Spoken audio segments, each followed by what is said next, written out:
Daily current affairs one liner में आपका स्वागत है। आइए देखते हैं आज के प्रमुख करंट अफेयर क्वेश्चंस को। तो हमारा पहला क्वेश्चन है, विश्व मुस्कान दिवस वर्ल्ड स्माइल डे निम्न में से किस दिन मनाया जाता है? ऑप्शन है हमारे ए जनवरी महीने के पहले सोमवार को, बी अक्टूबर महीने के पहले शुक्रवार को, सी मार्च महीने के पहले मंगलवार को, डी दिसंबर महीने के पहले शुक्रवार को। तो जो इसका सही आंसर है वो है अक्टूबर महीने के पहले शुक्रवार को। तो ये हमारा सही आंसर है। तो वर्ल्ड स्माइल डे यानी कि विश्व मुस्कान दिवस, जिसे जो है हर साल अक्टूबर महीने के पहले शुक्रवार को मनाया जाता है। इसे मनाने का विचार जो है सबसे पहले अमेरिका के एक आर्टिस्ट हार्वे बाल को आया। तो जो आर्टिस्ट थे हार्वे बाल, इन्होंने ही सबसे पहले जो है इस वर्ल्ड स्माइल डे की मुहिम चलाई और उन्होंने ही सबसे पहले स्माइल फेस आइकन भी बनाए, जिन्हें आज हम अनेक तरह के संदेशों को भेजने के दौरान इस्तेमाल करते हैं। और वर्ल्ड स्माइल डे मनाने के पीछे का एक मुख्य उद्देश्य यह भी है कि लोगों को जो है स्माइल का महत्व को समझाया जाए। चलिए आगे देखते हैं अगले क्वेश्चन को। हमारा अगला क्वेश्चन है, हाल ही में किस राज्य में अगले विधानसभा सत्र में सामाजिक जवाबदेही सोशल अकाउंटेबिलिटी कानून पारित करने की मांग को लेकर राज्यव्यापी अभियान चलाया गया है? ऑप्शंस हैं हमारे उत्तर प्रदेश, कर्नाटक, राजस्थान और पंजाब। तो जो इसका सही आंसर है वो है हमारा राजस्थान। हाल ही में राजस्थान में अगले विधानसभा सत्र में सामाजिक जवाबदेही सोशल अकाउंटेबिलिटी कानून पारित करने की मांग को लेकर राज्यव्यापी अभियान चलाया गया है। सरकार द्वारा वर्ष 2019 में सामाजिक जवाबदेही विधेयक के प्रारूप पर सलाह देने हेतु पूर्व राज्य चुनाव आयुक्त राम लुभिया की अध्यक्षता में एक समिति का गठन किया गया था तथा समिति द्वारा वर्ष 2020 में मसौदे को प्रस्तुत किया गया था। तो सामाजिक जवाबदेही के लिए जो है एक अभियान चलाया जा रहा है। कुछ समय में इससे संबंधित कानून हमको हो सकता हो देखने को मिले। चलिए अगले प्रश्न पर चलते हैं। अगला प्रश्न है, निम्न में से किस देश ने भारत के पर्यटकों को अपने वाहन से देश में आने पर लगे प्रतिबंध को हटा लिया है? तो ऐसा कौन सा देश है जिसने जो है पर्यटकों को आने से जो है रोका था पहले, अब जो है इस प्रतिबंध को हटा लिया गया है? तो उसके ऑप्शंस हैं नेपाल, चीन, बांग्लादेश एवं पाकिस्तान। तो जो इसका सही आंसर है वह है हमारा नेपाल। तो कोविड-19 के कारण 22 मार्च वर्ष 2020 से भारत नेपाल बॉर्डर पर लोगों व वाहनों पर रोक लगा दी गई थी।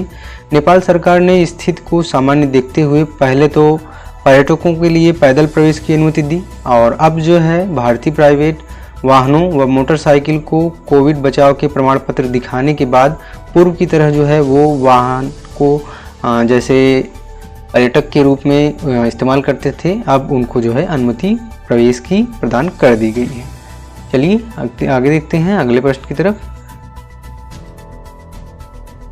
अगला प्रश्न है हमारा, हाई कोर्ट ने निम्न में से किस राज्य सरकार को घर तक राशन पहुंचाने की स्कीम डोर स्टेप डिलीवरी को मंजूरी प्रदान कर दी है?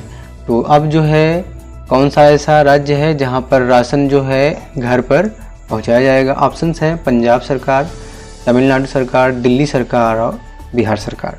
तो इन सब मामलों में दिल्ली सरकार बहुत आगे है।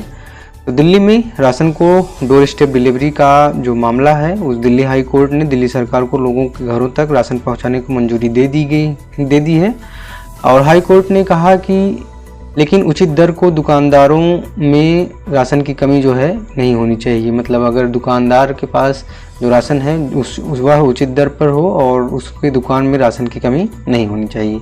दिल्ली हाई कोर्ट ने दिल्ली सरकार को निर्देश दिया कि वह उसी उचित मूल्य की दुकान को उन कार्डधारकों की जानकारी दे और उन्होंने जो है घर पर ही राशन प्राप्त करने का विकल्प चुना।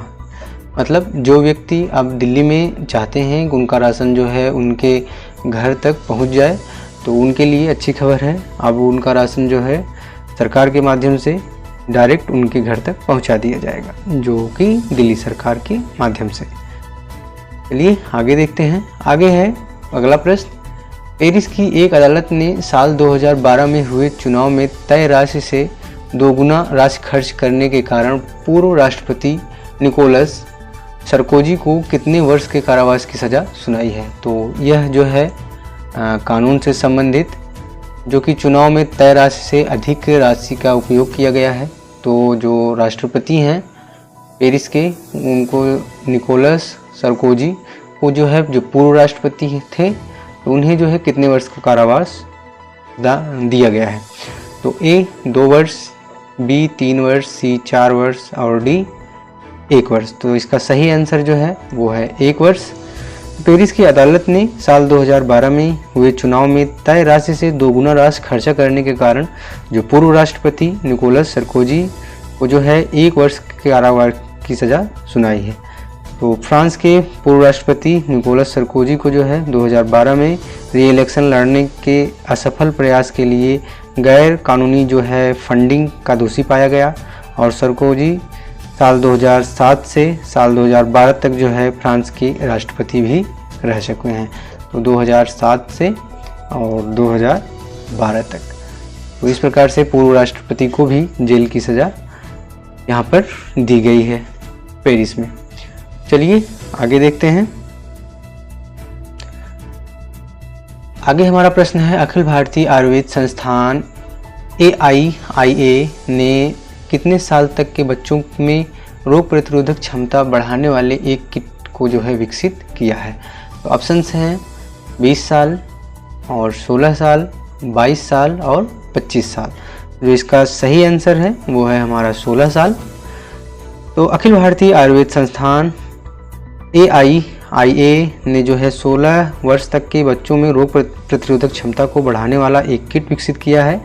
आयुष मंत्रालय के अधीन जो है कोरोना की संभावित तीसरी लहर के खतरे को देखते हुए यह किट विकसित की गई है और इससे जो है बाल रक्षा किट के नाम से रखा गया है। तो इसे जो है 2 नवंबर को राष्ट्रीय आयुर्वेद दिवस पर जो है 10,000 किट्स को जो है मुफ्त में वितरण किया जाएगा। चलिए आगे देख लेते हैं। आगे हमारा प्रश्न है, अंतर्राष्ट्रीय अनुवाद दिवस किस दिन मनाया जाता है। तो ऑप्शंस हैं 10 जनवरी, 12 मार्च, 30 सितंबर और 18 फरवरी। तो जो इसका सही आंसर है वो है हमारा 30 सितंबर। तो अंतर्राष्ट्रीय अनुवाद दिवस इंटरनेशनल ट्रांसलेशन डे हर वर्ष 30 सितंबर को मनाया जाता है। अंतर्राष्ट्रीय अनुवाद दिवस हर वर्ष 30 सितंबर को सेंट जेरोम की पुण्यतिथि पर मनाया जाता है। सेंट जेरोम बाइबल के अनुवादक थे, जिन्होंने अनुवादकों के संरक्षक संत के रूप में भी जाना जाता है। तो जो सेंट जेरोम हैं, उन्हें जो है अनुवादकों के संरक्षक संत के रूप में भी जाना जाता है। तो चलिए चलते हैं अगले प्रश्न की तरफ। हमारा अगला प्रश्न है, हाल ही में किस देश ने तालिबान के नेतृत्व वाले अफगानिस्तान को $multi-billion की लागत वाले चीन पाकिस्तान आर्थिक गलियारा CPEP परियोजना में शामिल होने पर चर्चा की है। ऑप्शंस हैं पाकिस्तान, नेपाल, चीन, रूस। तो जो इसका सही आंसर है वो है पाकिस्तान। अभी हाल ही में जो है तालिबान, जो कि इस समय पाकिस्तान और चीन की समर्थित देश के रूप में है, हाल ही में पाकिस्तान ने तालिबान के नेतृत्व वाले अफगानिस्तान को $multi-billion की लागत वाले चीन पाकिस्तान आर्थिक गलियारे परियोजना में शामिल होने पर चर्चा की है। चीन पाकिस्तान आर्थिक गलियारा पाकिस्तान और चीन के बीच एक द्विपक्षीय परियोजना है। इसका उद्देश्य ऊर्जा, औद्योगिक और अन्य बुनियादी ढांचा विकसित परियोजना के साथ राजमार्गों, रेल मार्गों एवं पाइप लाइनों के नेटवर्क के रूप में कनेक्टिविटी को विकसित करना है, जो कि पाकिस्तान, अफगानिस्तान और चीन से होते हुए जो है यह अरब की खाड़ी तक जाएगा। तो इस प्रकार से आप समझ सकते हैं कि किस प्रकार से चीन, पाकिस्तान और अफगानिस्तान एक नए गुट के रूप में उभर कर सामने आ रहे हैं। चलिए आगे देखते हैं अगले प्रश्न को हम। तो हमारा अगला प्रश्न है कि हाल ही में किस देश ने अपने पूर्वी तट से वानसोंग 8 नामक एक नई विकसित हाइपरसोनिक मिसाइल का सफलतापूर्वक परीक्षण किया है। तो ये जो मिसाइल है वानसोंग-8, वानसोंग-8 नाम की एक नई मिसाइल का परीक्षण किसके द्वारा किया गया है? ऑप्शंस हैं उत्तर कोरिया, जापान, चीन, रूस, और इसका सही आंसर है हमारा उत्तर कोरिया। तो उत्तर कोरिया जो है इस प्रकार के परीक्षण करता रहता है और वह किसी देश के दबाव में नहीं रहता है। तो उत्तर कोरिया ने जो है 28 सितंबर 2021 को अपने पूर्वी तट से वानसोंग-8 नाम की एक नई विकसित हाइपरसोनिक मिसाइल का सफलतापूर्वक परीक्षण किया है। यह नवीन लॉन्च सितंबर 2021 में उत्तर कोरिया का तीसरा मिसाइल परीक्षण है। हाइपरसोनिक मिसाइल अगली पीढ़ी की नवीनतम युद्ध तकनीक से लैस एक आधुनिक हथियार है और इसका जो है विकास अमेरिका, चीन, रूस और भारत जैसे अन्य शक्तिशाली देशों द्वारा किया जा रहा है। चलिए आगे चलते हैं। अगला प्रश्न हमारा है, लुइस हैमिल्टन कितने रेस जीतने वाले पहले फार्मूला 1 ड्राइवर बन गए हैं? तो लुइस हैमिल्टन ने जो है फार्मूला रेस में बहुत ही ख्याति प्राप्त की है। तो उन्होंने कितने रेस अभी तक कंप्लीट कर लिए हैं? तो ऑप्शंस हैं 150, 100, 200 और 250। तो जो इसका सही आंसर है वो है हमारा 100। तो लुइस हैमिल्टन जो है 100 रेस जीतने वाले सबसे पहले फार्मूला 1 ड्राइवर बन गए हैं। चलिए आगे चलते हैं। अगला प्रश्न है हमारा, हाल ही में किस राज्य सरकार ने मिशन शक्ति चरण 3 के तहत निर्भया एक पहल कार्यक्रम की शुरुआत की है? ऑप्शंस हैं बिहार, पंजाब, उत्तर प्रदेश, झारखंड। तो जो इसका सही आंसर है वो है उत्तर प्रदेश। तो मुख्यमंत्री योगी आदित्यनाथ ने लखनऊ में मिशन शक्ति चरण 3 के तहत निर्भया एक पहल कार्यक्रम की शुरुआत की है। मुख्यमंत्री योगी आदित्यनाथ ने इस दौरान बताया कि 75,000 महिलाएं राज्य के बैंकों से जुड़ेंगी, सस्ता ब्याज दर पर ऋण प्राप्त करेंगी और 3 महीने के लिए प्रधानमंत्री मुद्रा योजना के तहत राज्य सब्सिडी का भी लाभ प्राप्त करेंगी। मुख्यमंत्री योगी आदित्यनाथ ने कहा कि सुरक्षा, सम्मान और स्वावलंबन एक दूसरे के साथ जुड़े हैं। तो महिलाओं के लिए एक विशेष। चलिए आगे देखते हैं। निम्न में से किस देश के राष्ट्रपति कैस सईद ने नजला बौदेंत रमजाने को देश की पहली महिला प्रधानमंत्री नामित किया है? ऑप्शंस हैं ट्यूनीसिया, मोरक्को, तुर्की और ईरान। तो इसका सही आंसर है ट्यूनीसिया।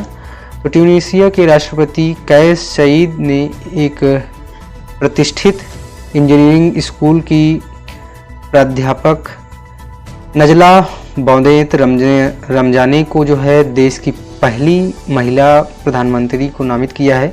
राष्ट्रपति द्वारा 25 जुलाई को संसद भंग करने और कार्यकारी शक्तियां अपने हाथ में लेने के बाद से देश के प्रधानमंत्री का पद जो है रिक्त था। तो ट्यूनीसिया के राष्ट्रपति कैस सईद ने कहा कि नई सरकार का मुख्य उद्देश्य कई सरकारी संस्थानों में फैले भ्रष्टाचार और अराजकता को समाप्त करना होगा। तो जो इस समय नई सरकार है तो इसमें जो है नजला बौदेंत रमजाने को जो है पहली महिला प्रधानमंत्री नामित किया गया है। चलिए अगला प्रश्न देख लेते हैं। हाल ही में सरकार ने Delhi metro rail corporation DMRC के प्रबंध निदेशक डॉक्टर मंगू सिंह का कार्यकाल कब तक के लिए बढ़ा दिया गया है? ऑप्शंस जो हैं हमारे 30 जनवरी 2022, 15 अगस्त 2022, 31 मार्च 2022 और 21 दिसंबर 2022। जो इसका सही आंसर है वो है हमारा 31 मार्च 2022। तो दिल्ली मेट्रो रेल निगम के प्रबंध निदेशक के पद पर डॉक्टर मंगू सिंह का कार्यकाल 6 माह और बढ़ा दिया गया है। बता दें कि दिल्ली के परिवहन मंत्री कैलाश गहलोत के निर्देश पर परिवहन विभाग ने इस संबंध में कुछ दिन पहले केंद्र सरकार के पास प्रस्ताव भेजा था, जिस पर केंद्र ने अपनी अनुमति प्रदान की है और मंगू सिंह का प्रबंध निदेशक के रूप में कार्यकाल जो है इस महीने 30 सितंबर को समाप्त हो रहा था। अब वो जो है 31 मार्च 2022 तक इस पद पर बने रहेंगे। चलिए चलते हैं अगले प्रश्न की तरफ। हमारा अगला प्रश्न है, ग्रीस और किस देश ने रक्षा क्षमताओं को बढ़ावा देने के लिए 27 सितंबर 2021 को एक रक्षा सौदे पर जो है हस्ताक्षर किया है? ऑप्शंस जो है फ्रांस, नेपाल, चीन और जापान। तो जो इसका सही आंसर है वो है फ्रांस। तो ग्रीस और फ्रांस ने रक्षा समझौतों को बढ़ावा देने के लिए 27 सितंबर 2021 को एक रक्षा सौदे पर हस्ताक्षर किया है। रक्षा सौदे में तुर्की के साथ बार बार तनाव के बीच पूर्वी मध्य सागर में अपनी रक्षा क्षमताओं को बढ़ाने की रणनीति के तहत 3 फ्रांसीसी युद्धपोतों को खरीदने का ग्रीस का निर्णय शामिल है। तो दोनों देशों के बीच रक्षा समझौता आपसी हित के आधार पर रक्षा और सुरक्षा क्षेत्र में उनके बीच सहयोग को जो है बढ़ावा देगी। चलिए चलते हैं अगले प्रश्न की तरफ। हाल ही में भारत और किस देश ने स्वास्थ्य और जैव चिकित्सा विज्ञान में सहयोग के लिए समझौता ज्ञापन पर हस्ताक्षर किया है? तो ऑप्शन है हमारे नेपाल, अमेरिका, बांग्लादेश और पाकिस्तान। तो जो इसका सही आंसर है वो है अमेरिका।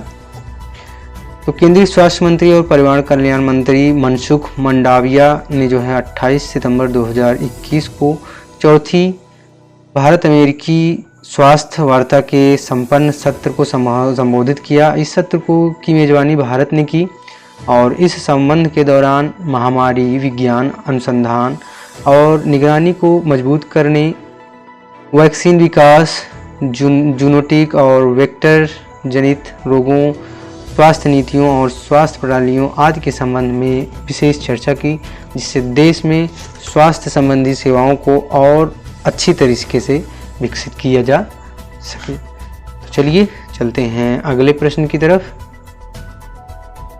तो हमारा अगला प्रश्न है, किस राज्य के कांग्रेस पार्टी के अध्यक्ष नवजोत सिंह सिद्धू ने अपने पद से इस्तीफा दे दिया है? दिल्ली, पंजाब, बिहार और गुजरात। तो जो नवजोत सिंह सिद्धू हैं तो वो अध्यक्ष के पद पर जो है पंजाब में थे। तो इसमें हमारा ऑप्शन सही पंजाब है। पंजाब कांग्रेस कमेटी के अध्यक्ष नवजोत सिंह सिद्धू ने अपने पद से इस्तीफा दे दिया है। एक बार फिर पंजाब कांग्रेस में बवाल हुआ है और नवजोत सिंह सिद्धू ने पंजाब कांग्रेस के प्रदेश अध्यक्ष पद से जो है इस्तीफा देकर हर किसी को जो है चौंका दिया है। तो नवजोत सिंह सिद्धू ने कांग्रेस अध्यक्ष सोनिया गांधी को जो है अपना इस्तीफा दिया है। चलिए आगे देख लेते हैं। आगे है हमारा प्रश्न, विश्व हृदय दिवस वर्ल्ड हार्ट डे निम्न में से किस दिन मनाया जाता है? ऑप्शन है हमारे 29 सितंबर, 15 मार्च, 20 अगस्त और 10 अप्रैल। तो जो इसका सही आंसर है वो है 29 सितंबर। विश्व भर में जो है 29 सितंबर को विश्व हृदय दिवस वर्ल्ड हार्ट डे के दिन के रूप में मनाया जाता है। हृदय मनुष्य शरीर के महत्वपूर्ण अंगों में से एक है। यदि हृदय अपना काम करना बंद कर दे तो व्यक्ति की मौत हो जाती है। तो आज के समय में लगातार नई प्रकार की बीमारियां और हमारी खराब दिनचर्या के कारण सेहत पर खराब असर पड़ रहा है, जिससे हृदय को काफ़ी नुकसान पहुंचाता। तो विशेष जागरूकता बढ़ाने के लिए हृदय दिवस मनाया जाता है, विश्व हृदय दिवस 29 सितंबर को। चलिए आगे देख लेते हैं। प्रधानमंत्री नरेंद्र मोदी ने भारतीय कृषि अनुसंधान परिषद द्वारा विकसित कितने विशेष गुणों वाली फसल किस्मों को जो है राष्ट्र को समर्पित किया है? तो विशेष योगदान जो है भारतीय कृषि अनुसंधान परिषद के द्वारा दिया गया है और उन्होंने जो है कुछ विकसित गुणों वाली फसलों का निर्माण किया है और उसे जो है प्रधानमंत्री के द्वारा देश को समर्पित किया गया है। तो उन किस्मों की संख्या कितनी है? 40, 25, 35, 45। तो इसका सही आंसर है हमारा 35। तो प्रधानमंत्री नरेंद्र मोदी ने 28 सितंबर 2021 को भारतीय कृषि अनुसंधान परिषद द्वारा विकसित 35 विशेष गुणों वाली फसल किस्मों को राष्ट्र को समर्पित किया है। इन किस्मों का विकास जलवायु परिवर्तन और कुपोषण की दोहरी चुनौती के बीच निपटने का उद्देश्य है और इससे जो है उत्पादन क्षमता को बढ़ाने का भी लक्ष्य है। अगला प्रश्न है हमारा, नागरिक उड्डयन महानिदेशालय ने अंतर्राष्ट्रीय वाणिज्य उड़ानों की आवाजाही पर प्रतिबंध को कब तक बढ़ा दिया है? ऑप्शन 15 अक्टूबर 2021, 10 नवंबर 2021, 31 दिसंबर 2021, 31 अक्टूबर 2021। तो जो इसका सही आंसर है वो है 31 अक्टूबर 2021। नागरिक उड्डयन महानिदेशालय ने अंतर्राष्ट्रीय वाणिज्य उड़ानों की आवाजाही पर प्रतिबंध को 30 अक्टूबर 2021 तक बढ़ा दिया है।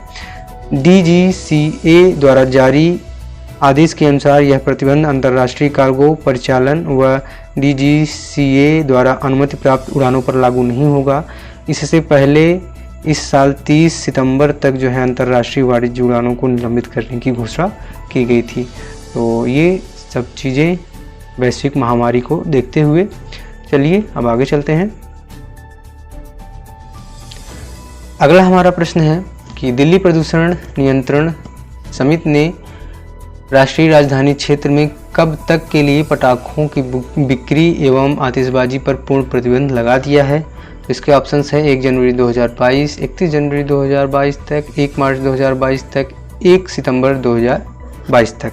तो जो इसका सही आंसर है वह है 1 जनवरी 2022 तक। तो 1 जनवरी 2022 तक जो है दिल्ली प्रदूषण नियंत्रण समिति ने जो है राष्ट्रीय राजधानी में 1 जनवरी 2022 तक पटाखों की बिक्री और फोड़ने पर पूर्ण प्रतिबंध लगा देने का आदेश दिया है। आदेश के मुताबिक कई विशेषज्ञों ने संकेत दिए हैं कि कोविड-19 के मामलों में बढ़ोतरी का अंदेशा है और पटाखों को फोड़ना बड़े पैमाने पर जश्न मनाने के लिए बड़ी संख्या में लोग जमा होंगे, जिससे न सिर्फ सामाजिक दूरी के नियम का उल्लंघन होगा बल्कि वायु प्रदूषण का उच्च स्तर दिल्ली में गंभीर स्वास्थ्य समस्याओं को जो है पैदा कर सकता है।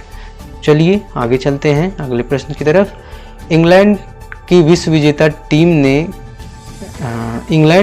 विजेता टीम के किस फुटबॉलर का 83 वर्ष की उम्र में निधन हो गया है? तो इंग्लैंड की विश्व विजेता टीम के एक मेंबर, और इसके options Jordan Henderson, Roger Hunt, Harry Kane, Rio Ferdinand.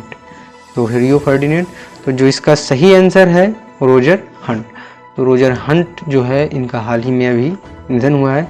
England की विश्व विजेता क्रिकेट फुटबॉलर रोजर हंट का निधन हो गया है। उन्होंने सोमवार को जो है 83 वर्ष की उम्र में अंतिम सांस ली और ये एक बहुत अच्छे फुटबॉलर थे। चलिए आगे चलते हैं। किस राज्य सरकार ने राज्य में लगे गुटखा पान मसाला पर लगे प्रतिबंध को जो है सितंबर 2022 तक के लिए बढ़ा दिया है? ऑप्शंस पंजाब, बिहार, झारखंड, हरियाणा। जो इसका सही आंसर है वो है हरियाणा। तो हरियाणा में गुटखा और पान मसाला पर प्रतिबंध 1 साल के लिए और बढ़ा दिया गया है। हरियाणा में गुटखा और पान मसाला का निर्माण, भंडारण और वितरण पर 1 साल तक के लिए पाबंदी रहेगी। ये आदेश राज्य के सभी जिलों और उपायुक्त, सभी पुलिस अधीक्षक, सभी सिविल सर्जन, सभी पदाभित अधिकारियों व सभी खाद्य एवं सुरक्षा अधिकारियों को जारी किया गया है। अब जो है 7 सितंबर 2021 से 7 सितंबर 2022 तक हरियाणा राज्य में किसी खाद्य पदार्थ में संगठकों में मुख्य रूप से तंबाकू व निकोटीन का निर्माण और भंडारण वितरण करने पूर्ण रूप से प्रतिबंधित रहेगा। चलिए आगे चलते हैं। निम्न में से किस राज्य के वन विभाग ने 26 सितंबर 2021 को राज्य के पहले पामेटन का उद्घाटन किया है? तो एक प्रकार से संरक्षित क्षेत्र है पामेटन, जहाँ पर जो है विभिन्न प्रकार के पौधे संरक्षित किए जाएंगे। इसका ऑप्शंस हैं बिहार, झारखंड, उत्तराखंड, पंजाब। तो इसका सही आंसर है उत्तराखंड।